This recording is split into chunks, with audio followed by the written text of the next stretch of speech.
Bonjour à toutes et à tous, j'espère que vous allez bien. On se retrouve pour le brief du lundi 18 mai, il est 8h32. Aujourd'hui, on va parler donc des news économiques, du ratio long and short, du funding, open interest, des liquidations. On regardera ce que font les whales en finissant par l'analyse technique de Bitcoin. Mais avant ça, on va regarder donc ce qui s'est passé hier.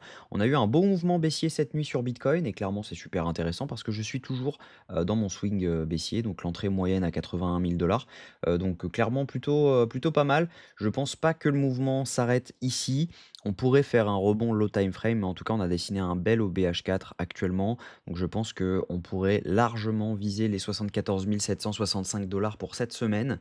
Maintenant, la question va être de savoir est-ce qu'on va pas rebondir plutôt dans l'OBH4 qu'on a juste en dessous, qui est plutôt clean, hein, honnêtement, hein, parce qu'on a de l'imbalance juste avant, etc.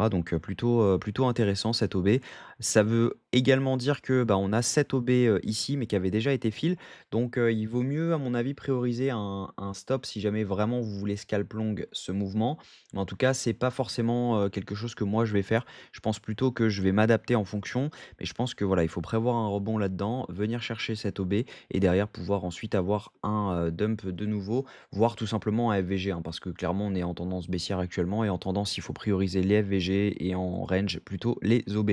Et là, clairement, on est sur un début de tendance, donc à mon avis, c'est plutôt, le FVG qu'il faudra prioriser et non, l'OB parce qu'on peut être sur une continuation de tendance.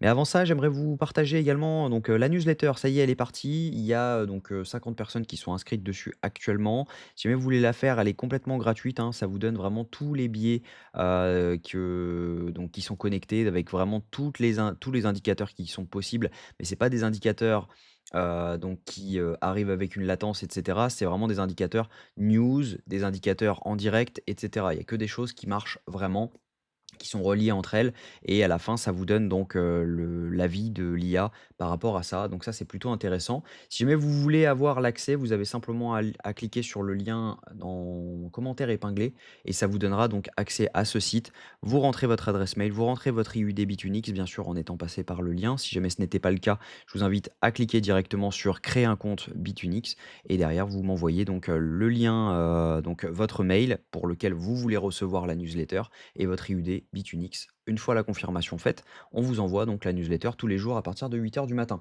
Donc voilà, tout simplement.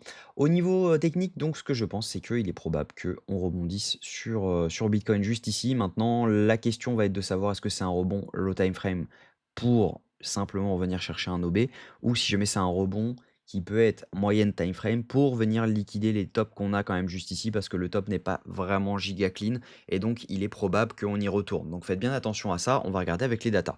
Au niveau news économique, aujourd'hui on n'a rien du tout. Par contre, mercredi, on aura la minute de la Fed, donc faites attention à ça. On a le compte rendu de la réunion du FOMC, donc ce sera à 20 heures. Et jeudi, on aura le PMI manufacturier à 15h45, donc c'est les deux news les plus importantes de la semaine. Au niveau crypto bubble, ce qu'on voit, c'est qu'on a du rouge partout, c'est normal. On a Bitcoin qui a dump, on a le BCH qui perd 11%, le ING qui perd 6%, le FED qui perd 4%, le Tao moins 5%. Par contre, on a le Hype qui prend 6%, on a le DEX qui prend 6,5% et le Kite 4,8%, donc plutôt intéressant. Au niveau funding open interest, ce qu'on voit, c'est qu'on a toujours ces clusters de long à aller chercher et ils ne se sont toujours pas clôturés. On est même toujours dans un range, donc ça veut dire qu'ils sont prêts à garder ces positions éternellement. Et donc les stops sont pour la plupart, à mon avis, ici. Ensuite, on a des stops également ici, parce que là, on avait un bel equal low également. Donc tout simplement, voilà, à mon avis, venir chercher les 70 000 dollars, ce serait pas anodin, parce qu'on a des gens, à mon avis, qui vont vendre leurs alts pour payer la position qu'ils maintiennent également. Ensuite, on va avoir les problèmes de collatéral sur les prêts Bitcoin, etc. Il va falloir les rembourser. Donc on risque d'avoir énormément de mouvements, et c'est pour ça, en général, que les mouvements baissiers sont toujours plus intenses que les mouvements haussiers. Et là, je pense qu'on peut assister à ce genre de choses. Maintenant, ça peut prendre un peu son temps, on peut attendre la session US ou cette semaine, hein, on verra. Mais en tout cas, logiquement, on a un dump qui arrive et qui va s'intensifier. Parce que clairement, on a que du long actuellement sur le marché. On a quelques shorts qui sont en train de rentrer. On va regarder ça en M5 pour vraiment confirmer ça. Mais voilà, on a quelques shorts qui sont rentrés, mais franchement, c'est pas flagrant, hein. On n'a pas non plus des positions énormes. Quand on regarde globalement ici, on a vraiment une hausse de l'open interest avec une hausse des fundings, ce qui veut dire que ici, majoritairement, ce sont des longs qui sont en train de rentrer. Donc même si jamais vous voyez que la hausse sur le net long est plus faible que sur le net short, c'est tout simplement l'échelle qui est utilisée sur le côté, hein. Il faudrait tout simplement remonter ça comme ça. Donc là, on a liquidé énormément et en fait, il faudrait remonter ça comme ça. Et derrière ça, il faudrait vraiment le rabaisser parce qu'il se passe pas grand-chose finalement au niveau des shorts quand on regarde l'open interest et les funding. Donc clairement, actuellement, on a encore majoritairement des longs qui sont en train de rentrer et donc par conséquent, on va aller faire un plus bas encore. Au niveau liquidation, ce qu'on voit sur un mois, c'est qu'on a un beau cluster à aller chercher autour des 74 750 $. Il est très probable d'aller chercher cette zone. Pourquoi je me mets en un mois? Parce que si jamais je me mets en 2 jours, à mon avis, on a pris toutes les liquidités sur le mouvement. Il en reste un tout petit peu à 76 000 $. Et sinon, quand on regarde, on a des liquidations à aller chercher au-dessus, mais voilà, c'est pas non plus flagrant par rapport à ce qu'on a vraiment en dessous. Quand on regarde sur 2 semaines, on est clairement sur un cluster de liquidité à aller chercher, en bas. Donc non, sur 2 semaines, il ne nous l'affiche pas, il est plutôt autour des 82 000 $. Mais ces liquidations-là ne sont plus d'actualité, hein, pour rappel, parce que tout simplement, bah, les shorts pardon, qui s'étaient ouverts ont été clôturés ici, donc le 15 mai. Donc c'était il y a 3 jours. Donc toutes les liquidations qui étaient sur le top ont été sorties pour la plupart. Donc ça veut dire que tout ce qui est ici n'est plus d'actualité. Donc si jamais vous voyez sur Twitter, des gens vous dire: «On a énormément de liquidations et cetera à aller chercher autour des 82 000 $», non, c'est faux, elles n'y sont plus. Donc la majorité des liquidations, par contre, sont autour des 74 750 $. Au niveau, de ce que font les whales accumulent, les whales ne vendent pas, même sur ces dumps et ça, c'est plutôt intéressant parce que ça veut dire que, bah, pour elles, on est dans une zone potentiellement de rebond. On a des micro whales par contre qui revendent, donc on peut avoir des whales cachés en micro whales, tout simplement parce que, les micro whales sont considérés comme des mouvements, entre 1 et 10 millions de dollars. Donc, il suffit simplement de vendre, 10 fois un ordre de 5 millions et on a un ordre de 50 millions.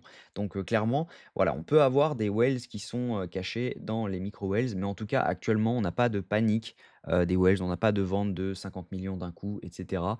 Donc il va falloir faire attention à ça et on a même limite des petits achats. On n'est pas non plus sur des achats massifs, mais il faut faire attention à ça. En tout cas, si jamais on commence à voir, en général, c'est comme ça que les dumps, les bottoms se forment. Si jamais on commence à voir, donc on dump et ici on a un achat de 150 millions. Là, à mon avis, ça voudra dire qu'on est dans une potentielle zone de rebond et on pourra aller chercher un tout petit peu plus haut pour tout simplement venir liquider parce qu'il est très probable, il sera très probable d'avoir un rebond. Mais en tout cas, tant qu'on voit pas ça actuellement, on a plus de probabilité que les whales revendent ce mouvement plutôt qu'elles l'achètent, en sachant qu'elles ont déjà vendu avant, elles étaient précurseurs du mouvement, hein. Donc techniquement, ce que je pense, c'est que déjà, on va venir chercher les 76 352 $.